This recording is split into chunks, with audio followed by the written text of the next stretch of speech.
මෙන්න බලන්න අපේ අතිගරු ජනාධිපතිතුමා අපි මේ පත් කරගත්ත රජය කොච්චර අපට සැලකුවද කියලා. අපි ඇහැරලා නැගිටිනකොට අපිට බලන්නකො දීපු තෑග්ග.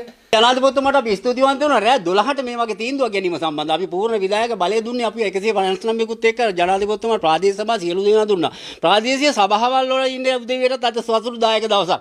මොකද අපි ජනාධිපතිතුමාට අපි බලාපොරොත්තු වෙනා මේ වගේ දේවල් කරේ නැත්තම් තමයි ජනාධිපතිතුමා ගැන පුදුම වෙන්නේ. මොකද එයා සාමාන්‍ය පවුලකින් ආපු කෙනෙක්නේ. සාමාන්‍ය යමක්කවත් තියෙන මහව දලවත් වල රද්දල් වලවලුන් ආපු කෙනෙක් ආවන කොළඹ හතේ හිටපු කෙනෙක් මේක කරා නම් අපි එච්චර කම්පා වෙන්නේ නැහැ. මොකද මෙතුමා ඊටාත්ම කුඹුරු ගොවිතැන් කරගෙන ආත්ම ජීවත් වෙච්ච එක බොහොම සතුටින් සමාදානෙන් ඉන්න තමයි අපිට මේක ගෑස් බිල අපිට වැඩි කරලා දුන්නේ. ඒ හින්දා ජනාධිපතිතුමනේ හොඳට මතක තියාගන්න මේ ලංකාවේ ඉන්න සමස්ත මේ රටේ පුරවැසියෝ අති බහුතරයක් පාවිච්චි කරන්න ඔබතුමා ඉන්න ප්‍රදේශයේ හැටියට ගෑස් වලින් මේගොල්ලෝ අවුරුදු තෑග්ගයක් හැටියට තෙල් මුල් ගාලා දෙමව්පියෝ සිහි කරලා ඔබතුමා සිහි කරනවා නිතරම වගේ. ඔබතුමාලා දැන් භාණ්ඩාගාරේ දූරේ ගලා යන වෙලාවේ ඇයි මේක මේ අවුරුදු 5 වෙනකන් වත් ඉඳලා මේ මිනිහට කොකිස් එක අතිරස කෑමු ගෙඩියවත් උයා ගන්නකන් ඉඳලා මේක වැඩි නේ කරුවේ.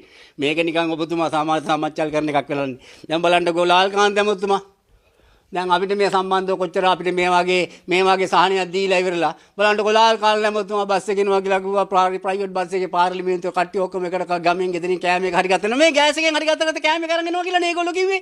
දැන් බලන්නකො එයාගේ ගේ අර රූපවාහිනිය ගියේ පෙන්නවා රුපියල් කෝටි 15කට වැඩිලු ඉදර ගෙදර සම්පූර්ණ AC කරලාලු සම්පූර්ණ සෝලාර් එක හැම හයි කරලා විදුලිය හැම තියෙන්නේ අපිට කියනවා ලයිට් බිල ගෙවන්න කියලා. එහෙම නැත්නම් අපෙන් ගෙදර මීටර එක හදිනවා ඩිස්කනෙක්ට් කියලා මේ ඒ වගේ විදිහට තමයි මේවා කරලා තියෙන්නේ. ඒ සියලු පහසුකම් ජනාධිපතිතුමා ඒ අයට දීලා අපට මේ කරපු සැලකිල්ලට ඔබතුමාට ඉතාමත්ම ඉතිරි මැතිවරණයක් ආපිලාවේදී ඔබතුමාට අමතක නොවෙන විදිහට අපේ කෘතගුණ කියලා අපි බෞද්ධ හැටියට කෙලෙහිගුණ සැලකීමට අපි සියලු දේ දැන් සැලසුම් කරගෙන යනවා. ඒ නිසා මේ ගෑස් පාවිච්චි කරන අපි ගෑස් උදවියට කියන්නේ මේ රටේ හිට පුරවැසියන්ට ඔබතුමාලා මේ ජනාධිපතිතුමාට ආශිර්වාද කරන්න. මෙතුමාගේ අපි බලාපොරොත්තු තව වැඩි වේවා. ඒ හින්දා මේ ඉල්ලපු දේ ජනාධිපතිතුමා දුන්නා ඉල්ලලා කනවා කියන්නේ මෙන්න මේවට තමයි. ඒ නිසා ජනාධිපතිතුමා ඔබතුමාට අපි දොස් කියන්නේ ඔබතුමා කිව්වේ නෑ අපිට අපි ඔබතුමාට කිව්වෙත් නෑ. ඔබතුමාට ජය වේවා. තව සතියකින් දෙකකින් තව මොනවා හරි වැඩි කරලා අපිට දෙන්න. අපිත් හැබැයි මතක තියාගන්න මිහිකතට ඕන දෙයක් දර හැකි. ඕන බිල්ඩිමක් හරි ගස්සන්න ඇමරිකාවේ ගහන බෝම්බයක් ගැවුවත් මිහිකත පලන්න බෑ. ඒ වගේ ජනතාවක් මේ රටේ ඉන්න තාක්කල් ඔබතුමාට ඉතාමත්ම අපි ආශිර්වාද වෙනවා.